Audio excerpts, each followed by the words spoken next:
당황한 표정의 한 여학생, 이름은 성지원입니다. 이게 무슨 상황이냐면 공개 고백을 받았거든요. 이름이 같은 동급생 한지원이라는 남학생에게요. 그러니까 지원이가 지원이에게 고백을 받은 상황. 지원이는 어떤 대답을 할까? 거울 앞에 서서 표정 연습을 한 후 드디어 공개 고백에 대한 대답을 하러 갑니다.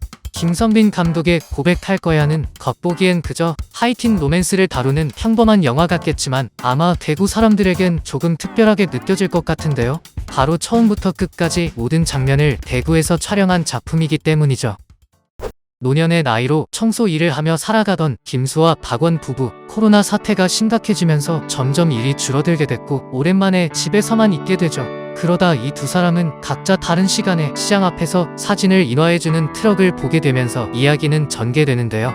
코로나 사태를 노년 부부의 시선으로 담아낸 영화, 박재영 감독의 나랑 아니면입니다. 벌써 눈치챈 사람도 있겠지만 이 영화 역시 대구에서 촬영됐는데요. 대구 서남 신시장부터 해서 영화 중간중간 대구의 여러 동네가 등장하죠. 두 작품 모두 대구를 배경으로 했다는 것 이외에도 공통점이 하나 더 있는데요. 바로 감독 두 명 다 대구 영화학교 출신이라는 것입니다. 대구에 있는 대학 중엔 영화 관련 학과가 하나도 없는데요. 즉, 대구에서 영화를 배울 수 있는 곳은 대구 영화학교 뿐인 거죠. 올해가 5기째인 대구 영화학교에서는 매년 12명의 영화인을 배출하고 있습니다. 아까 나왔던 김선빈 감독이 2기, 박재영 감독이 1기 졸업생이죠. 대구 영화학교 학생들은 자신이 만들고 싶었던 영화를 직접 제작할 수 있는데요. 학교에서 한 편당 250만 원의 제작비를 지원하기 때문이죠. 그동안 대구 영화학교는 이렇게 영화를 만들고 싶어도 배울 기회가 없었던 지역 청년들이 꿈을 꿀 수 있게 하는 공간이었습니다. 그런데 갑자기 영화학교는 없어질 위기에 처하게 됐습니다. 어떻게 된 걸까요?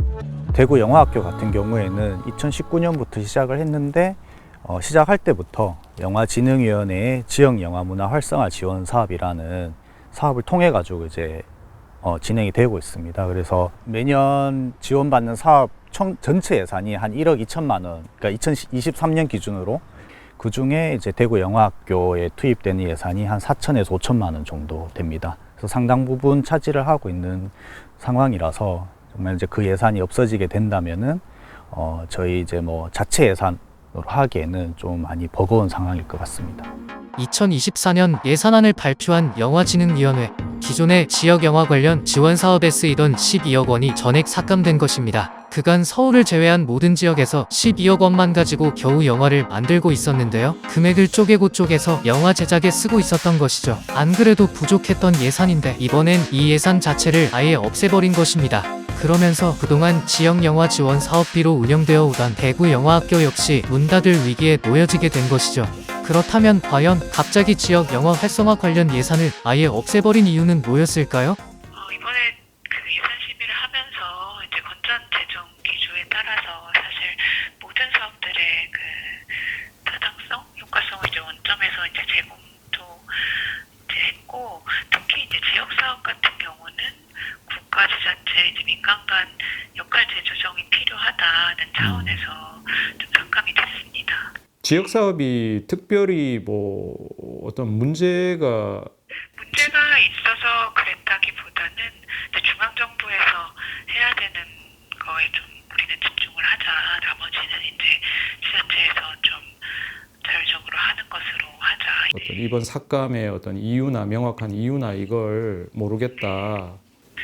저희도 아까 말씀드린 것 외에는 뭐 삭감 이유는 없습니다, 사실은. 취지도 결과도 좋던 사업이 하루아침에 없어졌지만 별다른 이유는 없었다고 합니다.